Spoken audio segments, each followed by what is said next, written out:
FBI investigators say they were able to trace a large ransom paid to hackers by the Colonial pipeline. It was in response to a pipeline hack that impacted the company last month. News 3's Danny Valle joins us live in studio.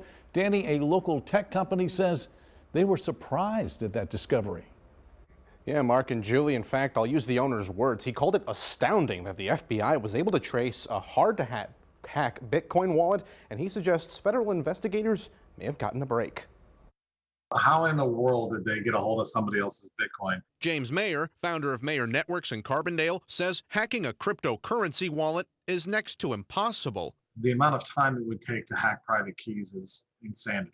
Private keys, Mayer says, are 10 to 12 words or phrases that make up the password to a crypto wallet, in this case, Bitcoin. Mayer believes the Colonial culprits were exposed after he says public-facing servers went down. It appears actually that the FBI gained access to the server by legal means to confiscate whatever data was on there. A very smart hacker made a very silly mistake and left private keys sitting on this public server. Last month, investigators said a Russian group called DarkSide hacked the Colonial pipeline, triggering a gas panic in the country. The company paid the hackers more than $4 million in Bitcoin.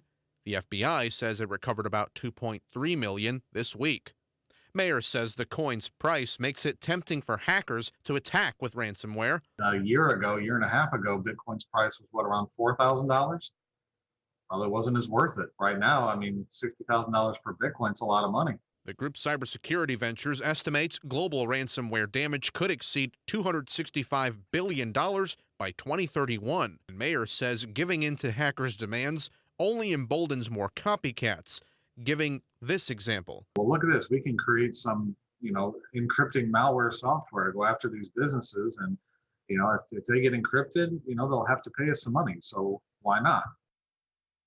And Mayer says the most common way ransomware gets to your computer is through phishing scams and emails. He also says more customers are getting on board with endpoint detection and response software that combats ransomware.